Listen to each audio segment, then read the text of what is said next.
नमस्कार दोस्तों, स्वागत है आप सभी लोग का आपके अपने YouTube channel live study Allahabad में। दोस्तों आज मौलिक अधिकार का ये पार्ट 2 होने वाला है। पार्ट 1 हमने ऑलरेडी अपलोड कर रखा है प्लेलिस्ट में, ठीक है। तो हम लोग मौलिक अधिकार में, जैसा कि हमने आपको बताया था कि 6 प्रकार के मौलिक अधिकार दिए गए हैं जो वर्तमान में हैं। तो उसमें हम लोगों ने समता या समानता का अधिकार और स्वतंत्रता के अधिकार को पढ़ लिया था, ठीक है। 2 पॉइंट हमने पढ़ लिया था। आज हम लोग बात करेंगे दोस्तों तीसरे पॉइंट की, जो कि है शोषण के विरुद्ध अधिकार, ठीक है। तीसरा जो पॉइंट है दोस्तों वो है शोषण के विरुद्ध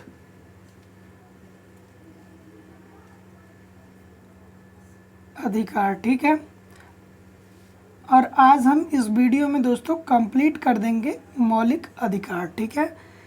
तो अगर जो आप उस वीडियो को नहीं देखे हैं तो प्लीज़ पहले वो वीडियो देख लीजिए, उसके बाद ये आप देखेंगे तो आपको काफ़ी बेनिफिट मिलेगी, ठीक है। तो अगर जो हम बात करें दोस्तों शोषण के विरुद्ध अधिकार, ठीक है, तो ये जो है दोस्तों 23 से किस आर्टिकल में वर्णित है दोस्तों, 23 to 24, 23 से 24 में क्या है दोस्तों वर्णित है शोषण के विरुद्ध अधिकार। तो अब हम बात करते हैं अनुच्छेद 23 में क्या है, ठीक है। अनुच्छेद 23 में किस बात का वर्णन किया गया है, तो अनुच्छेद 23 में बात किया गया है दोस्तों मानव के दुर्व्यापार और बलात् श्रम का प्रतिषेध, ठीक है। मानव के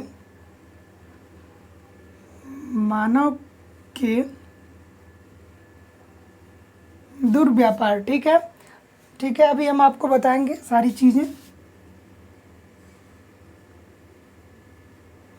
मानव के दुर्व्यापार और इसके साथ साथ बलात् श्रम, ठीक है,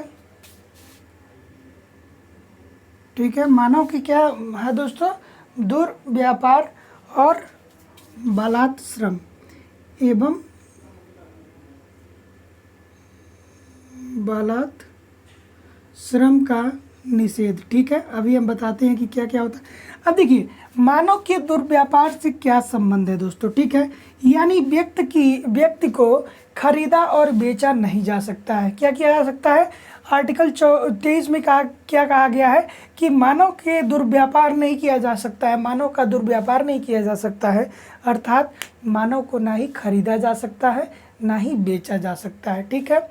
और बलात् श्रम यानी उसकी इच्छा के बिना उसको किसी भी चीज़ को करने के लिए फोर्सफुली बाध्य नहीं किया जा सकता है, ठीक है।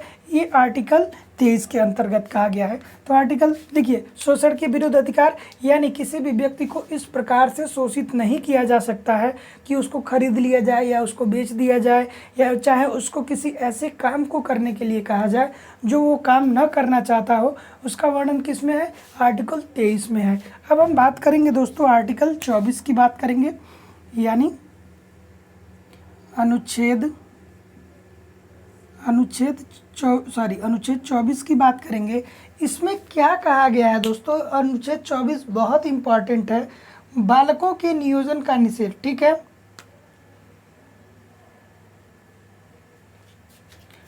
बालकों के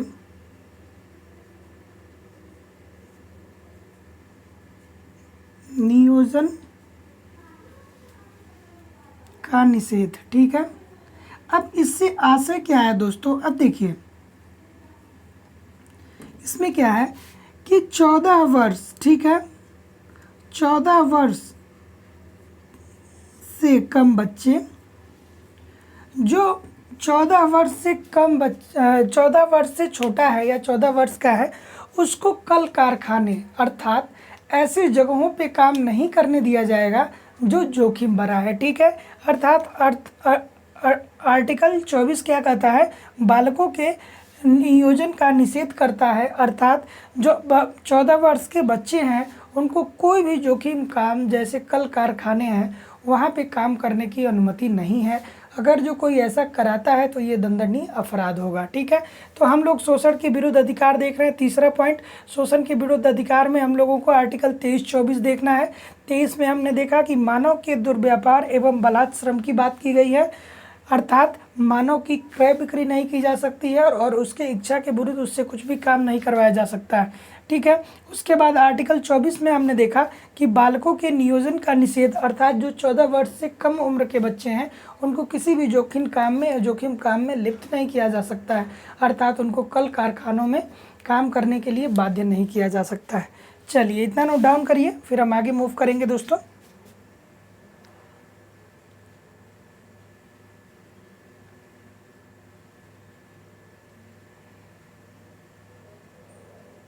ठीक है, चलिए शोषण के विरुद्ध अधिकार हो गया, 3 नंबर हम लोग पढ़ लिए। तीसरा मौलिक अधिकार हम लोग पढ़ लिए। अब हम लोग बात करेंगे दोस्तों चौथे मौलिक अधिकार के बारे में, जो कि काफ़ी इम्पोर्टेंट होने वाला है। 4 नंबर का पॉइंट हम लोग पढ़ने वाले हैं, ठीक है। वो है धार्मिक स्वतंत्रता का अधिकार, ठीक है। चौथा पॉइंट है धार्मिक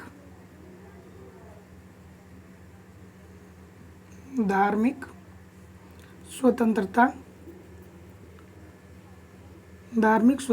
का अधिकार, ठीक है। धार्मिक स्वतंत्रता का अधिकार, ठीक है।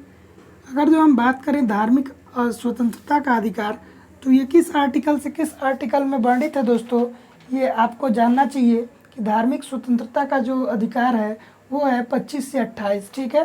25 से 28, ठीक है। 25 से 28 में धार्मिक स्वतंत्रता की बात की गई है, ठीक है। तो अब चलिए देखिए हम बात करेंगे आर्टिकल वाइज, ठीक है। अनुच्छेद 25 में क्या कहा गया है? अनुच्छेद 25 में क्या कहा गया है दोस्तों? अनुच्छेद 25 में कहा गया है कि किसी भी व्यक्ति को कोई भी धर्म मानने के लिए बाध्य नहीं किया जा सकता है, ठीक है। और किसी भी व्यक्ति को, ठीक है, किसी भी धर्म को अपनाने के लिए भी बाध्य नहीं किया जा सकता है। अर्थात अगर जो कोई व्यक्ति किसी भी धर्म को अपनाना चाहता है तो वो अपना सकता है, लेकिन आप ये नहीं कह सकते हैं कि आप हिंदू बन जाओ या आप मुसलमान बन जाओ। फोर्सफुली आपको कोई अधिकार नहीं है किसी को भी अपने धर्म या दूसरे के धर्म में शामिल करने का, ठीक है। तो वही बात करता है दोस्तों आर्टिकल 24, ठीक है। कोई भी व्यक्ति कोई भी धर्म मान सकता है, ठीक है। कोई धर्म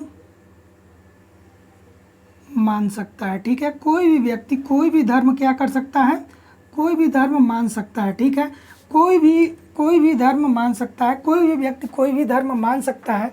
इसकी बात आर्टिकल, ठीक है, 25 में की गई है। अब अनुच्छेद 26 की हम बात करेंगे दोस्तों। अनुच्छेद 26 में क्या कहा गया है? धार्मिक कार्यों का उपबंध, ये बहुत इंपॉर्टेंट है, ठीक है। धार्मिक कार्यों के प्रबंध, ठीक है। धार्मिक कार्यों का प्रबंध, ठीक है। धार्मिक कार्यों का प्रबंध, ठीक है। अब इससे यहाँ से क्या है दोस्तों कि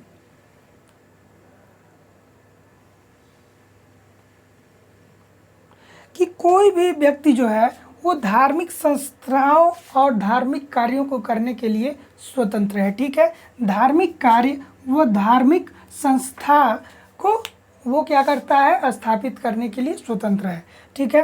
तो अनुच्छेद 25 क्या कहता है? कोई भी इंसान कोई भी धर्म मान सकता है। अनुच्छेद 25 जो कहता है, अब हम लोग ये अनुच्छेद 25 नहीं, अनुच्छेद 26 की हम बात कर रहे हैं, ठीक है। ये 25 नहीं 26 है, ठीक है। अनुच्छेद 26 कह रहा है धार्मिक कार्यों का प्रबंध। आप कोई भी धार्मिक कर सकते हैं या कोई भी धार्मिक स्थापना आप कर सकते हैं, ठीक है। चलिए आगे हम बात करेंगे दोस्तों आर्टिकल 27 की, ठीक है। अनुच्छेद 27,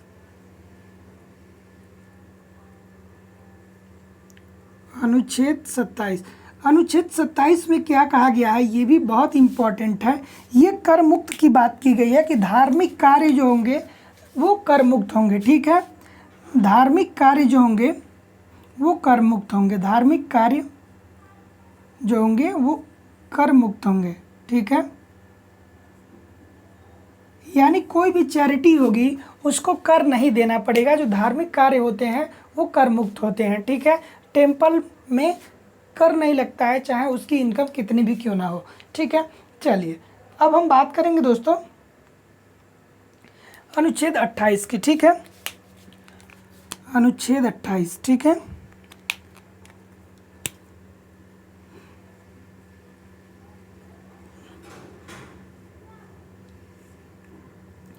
अब अनुच्छेद 28 में क्या कहा गया है? अनुच्छेद 28 में ये कहा गया है कि राज्य विधि से पूर्णतः पोषित किसी शिक्षा संस्थान में कोई धार्मिक शिक्षा नहीं, ठीक है। शिक्षण संस्थान में कोई भी किसी भी धर्म की शिक्षा नहीं दी जाएगी, ठीक है। शिक्षण संस्थान में कोई धार्मिक शिक्षा नहीं, ठीक है। कोई धार्मिक शिक्षा नहीं, ठीक है। यानी जो शिक्षण संस्थान है वो किसी एक पर्टिकुलर धर्म की कोई शिक्षा नहीं देगी। तो चलिए यहाँ पे ख़त्म होता है। हम लोग मौलिक अधिकार में चौथे नंबर के अधिकार की बात कर रहे हैं, जो है धार्मिक स्वतंत्रता का अधिकार। और धार्मिक स्वतंत्रता का जो अधिकार है दोस्तों वो 25 से 28 तक वर्णित किया गया है। अनुच्छेद 25 कहता है कि कोई भी इंसान कोई भी धर्म मान सकता है, ठीक है। अनुच्छेद 26 क्या कहता है कि धार्मिक कार्यों का प्रबंध आप कर सकते हैं, कोई भी धार्मिक काम आप कर सकते हैं, कोई भी धार्मिक संस्थाओं का गठन आप कर सकते हैं, ठीक है। अनुच्छेद 27 कहता है कि धार्मिक कार्य जो आप करेंगे वो कर मुक्त होगा, उस पर कोई कर नहीं लगेगा। फिर आर्टिकल 28 कहता है कि शिक्षण संस्थान जो है वो कोई भी धार्मिक शिक्षा आपको प्रोवाइड नहीं करेगा। चलिए इतना आप लोग कर लीजिए, फिर हम लोग आगे बात करेंगे। अब संस्कृति व शिक्षा का अधिकार 5वां नंबर का जो पॉइंट है, ठीक है दोस्तों। 5 नंबर के पॉइंट में हम लोग चलेंगे। अब चार अधिकार हम लोग पढ़ लिए, अब 5वें की बात करेंगे, ठीक है। संस्कृति एवं शिक्षा संबंधी अधिकार 5 नंबर है दोस्तों, संस्कृति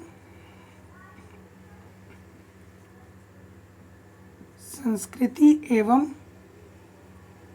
शिक्षा, संस्कृति एवं शिक्षा संबंधी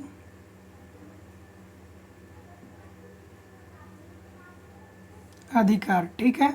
और ये किस आर्टिकल के अंतर्गत आता है दोस्तों? ये बहुत इंपॉर्टेंट है। हमने हालांकि ऑलरेडी आपको सारी चीज़ें बहुत ही विस्तार से बता दी हैं, लेकिन यहाँ भी बता देता हूँ, ठीक है। यहाँ भी बताना ज़रूरी है। ये आता है दोस्तों 29 से 30 तक, ठीक है। केवल 2 आर्टिकल की बात की गई है इसमें, 29 से 30, ठीक है। चलिए आर्टिकल 29 से 30, ठीक है। 29 से 30। अब अगर जो हम बात करें दोस्तों अनुच्छेद 29 की, ठीक है, तो अनुच्छेद 29 में क्या कहा गया है? अनुच्छेद 29 में क्या कहा गया है वो देखिए। अनुच्छेद 29 में ये कहा गया है, ठीक है, कि अल्पसंख्यक वर्ग के हितों का संरक्षण, ठीक है। अल्पसंख्यक वर्गों के हितों का संरक्षण, ठीक है।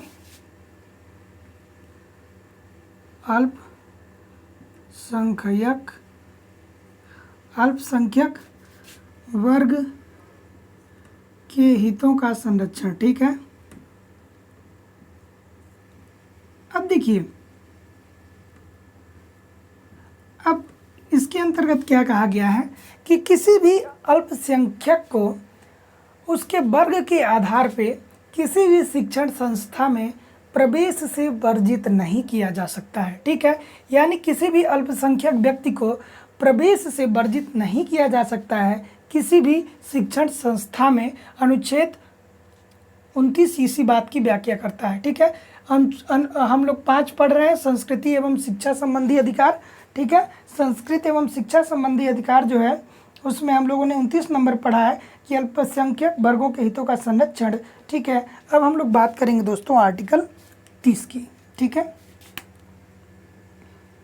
अनुच्छेद 30, ठीक है। अनुच्छेद 30 की हम लोग बात करेंगे और इसमें क्या कहा गया है?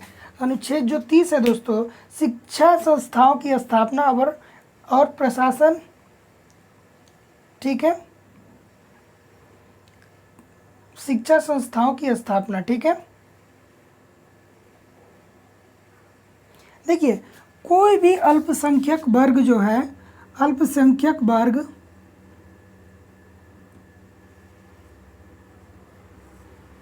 अपने पसंद की शिक्षण संस्थानों की स्थापना कर सकता है। ठीक है, अपनी पसंद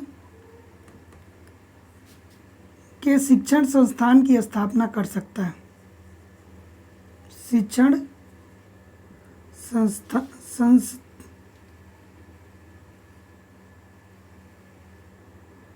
ठीक है, क्या कर सकता है? कोई भी अल्पसंख्यक वर्ग अपने अधिकार के शिक्षण संस्था की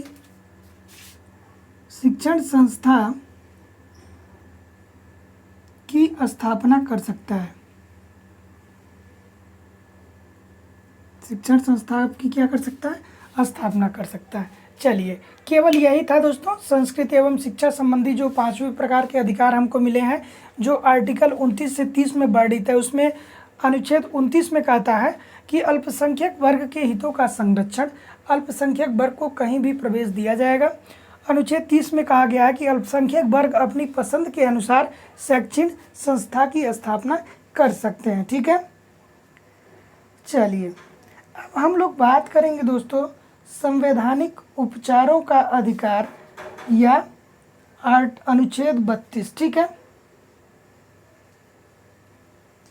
चलिए इतना आप लोग नोट डाउन कर लीजिए। अब हम 6 नंबर और मौलिक अधिकार का लास्ट पॉइंट पढ़ने वाले हैं, संवैधानिक उपचारों का इतिहास। ठीक है, जो कि काफ़ी इम्पोर्टेंट होने वाला है। ठीक है, और इसी से अक्सर प्रश्न पूछे जाते हैं। 6ठा पॉइंट है दोस्तों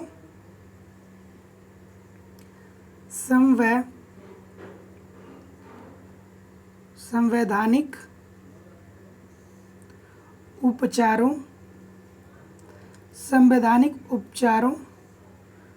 का अधिकार। संवैधानिक उपचारों का अधिकार। ठीक है, और संवैधानिक उपचारों का अधिकार की अगर जो हम बात करें दोस्तों, ठीक है, तो भीमराव अंबेडकर के द्वारा इसे ही संविधान की आत्मा मानी गई है। ठीक है, तो यहाँ एक पॉइंट लिख दीजिएगा, अंबेडकर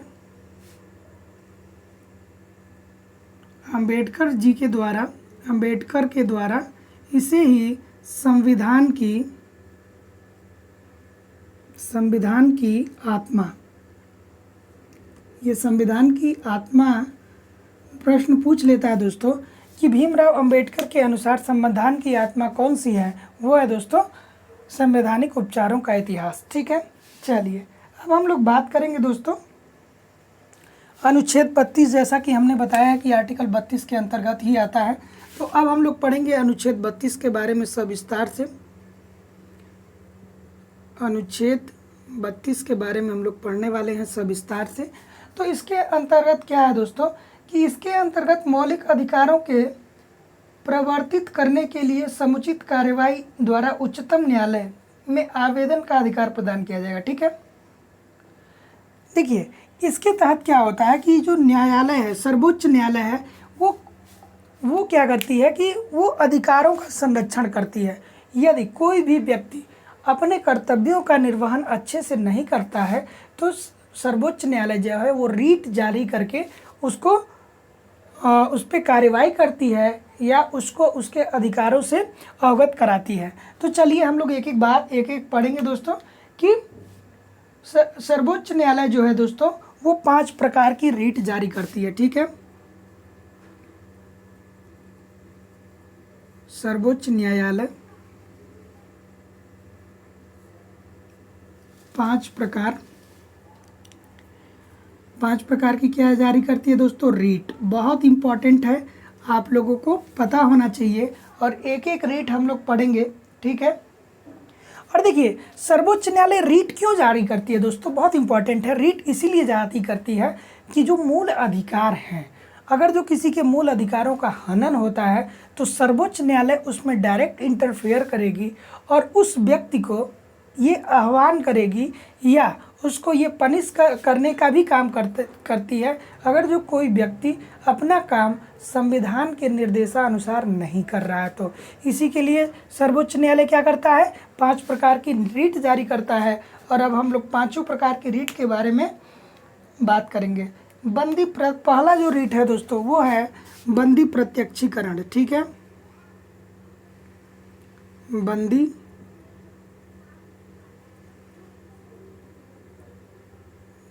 प्रत्यक्षीकरण। ठीक है, पहला जो है वो है बंदी प्रत्यक्षीकरण।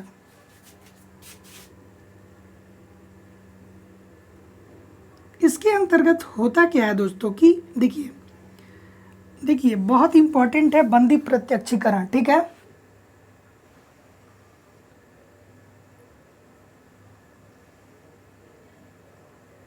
ठीक है, देखिए बंदी प्रत्यक्षीकरण के अंतर्गत क्या होता है कि अगर जो किसी व्यक्ति को ऐसा लगता है कि उसे अवैध रूप से बंदी बना लिया गया है, ठीक है, भारत प्रशासन के द्वारा, तो वो क्या कर सकता है, वो उच्चतम न्यायालय सर्वोच्च न्यायालय जा सकता है। ठीक है, सर्वोच्च न्यायालय जा सकता है। ठीक है, और वह सर्वोच्च न्यायालय जा सकता है। ठीक है, बंदी प्रत्यक्षीकरण के अंतर्गत। ठीक है, तो सर्वोच्च न्यायालय जो है वो संबंधित अधिकारी से जवाबदेही करेगी कि ये बताइए कि आपने इनको क्यों गिरफ्तार किया था, और अगर जो आपने इनको गिरफ्तार किया था तो 24 घंटे के अंदर अंदर आपने इनको किसी भी न्यायालय के समकक्ष पेश क्यों नहीं किया। तो बंदी प्रत्यक्षीकरण के अंतर्गत यही सारी चीज़ें आती हैं।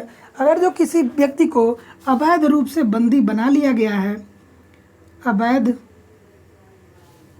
रूप से बंदी, ठीक है, अगर जो किसी व्यक्ति को अवैध रूप से बंदी बना लिया गया है तो वो सर्वोच्च न्यायालय जा सकता है और वो अपने अधिकारों के संरक्षण में क्या कर सकता है दोस्तों, अपील कर सकता है, और उसके बाद संबंधित अधिकारी पे कार्रवाई सर्वोच्च न्यायालय के न्यायाधीश करेंगे। ठीक है,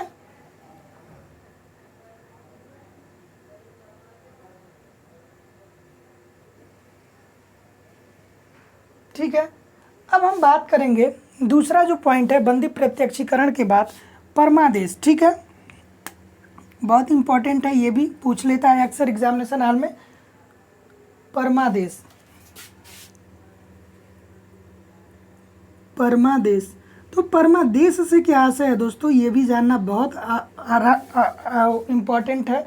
ये जो है दोस्तों, ये पदाधिकारी अपने सार्वजनिक कर्तव्य का, देखिए जो पदाधिकारी अपने सार्वजनिक पदाधिकारी, ठीक है, कर्तव्य निर्वहन नहीं, ठीक है,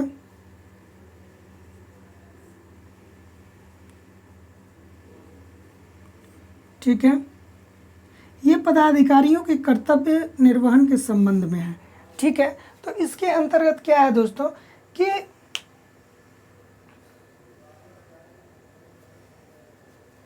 अगर जो कोई पदाधिकारी है, देखिए परमादेश के अंतर्गत क्या है, अगर जो कोई पदाधिकारी है और वो अपने कार्यों को अच्छे से नहीं कर रहा है, वो अपने दायित्वों को अच्छे से फॉलो नहीं कर रहा है, तो उस संबंध में सर्वोच्च न्यायालय जो है वो रीट जारी करता है, परमादेश रीट जारी करता है और उस अधिकारी को उसके कर्तव्यों के प्रति अवगत कराता है। ठीक है, और कहता है कि आप अपना काम अच्छे से नहीं कर रहे हैं, अतः आप अपने काम को अच्छे से करिए और उसको सीरियस लीजिए।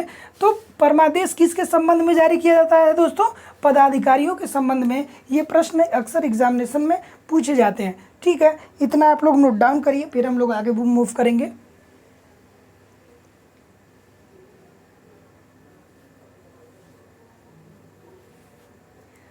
चलिए,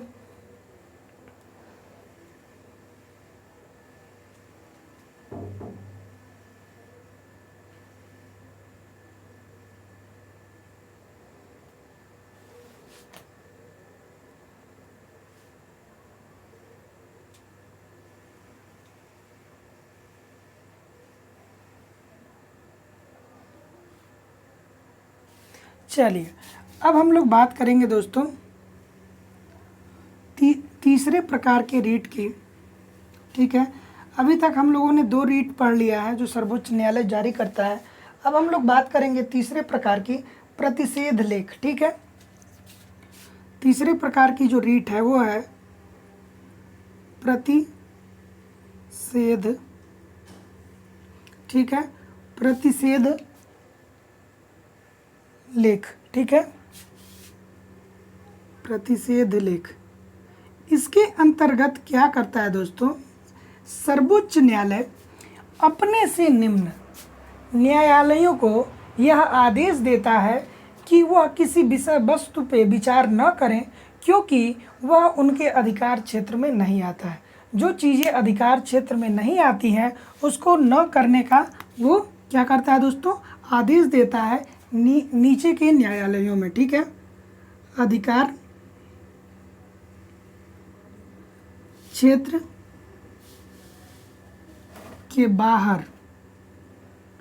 ठीक है, अधिकार क्षेत्र के बाहर के विषयों पे ये सर्वोच्च न्यायालय जो है वो अपने से नीचे वाले न्यायालयों को ये आदेश देता है कि कुछ सब्जेक्ट ऐसे हैं जो हमारे अधिकार क्षेत्र से बाहर के हैं, उस पर आप विचार न करिए। ठीक है, उसके बाद हम लोग बात करते हैं दोस्तों 4 नंबर, उत्प्रेषण। ठीक है, उत्प्रेषण, रीट नंबर 4 हम लोग बात करेंगे दोस्तों,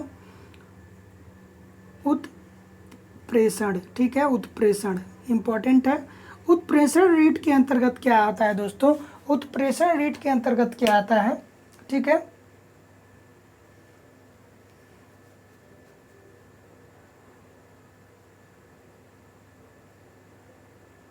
ठीक है, अगर जो कोई मुकदमा ऐसा है जो लंबित है। ठीक है,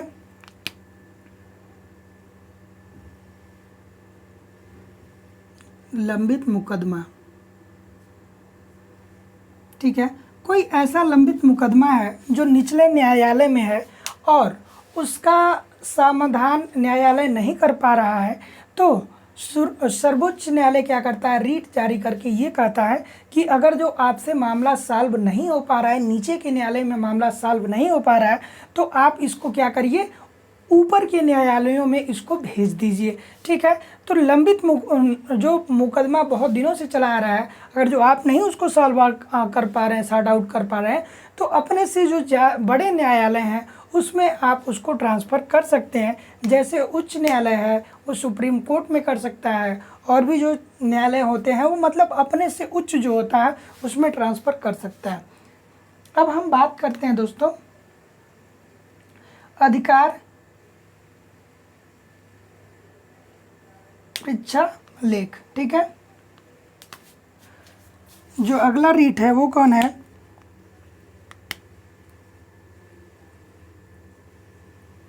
अधिकार परीक्षा लेख। इसके अंतर्गत क्या है दोस्तों, ये बहुत अच्छा पॉइंट यह भी बनता है।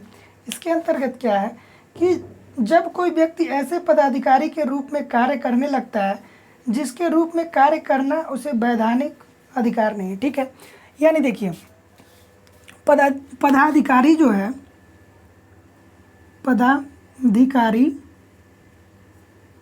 पदाधिकारी जो है वो पद के अनुरूप कार्य न करे, पद के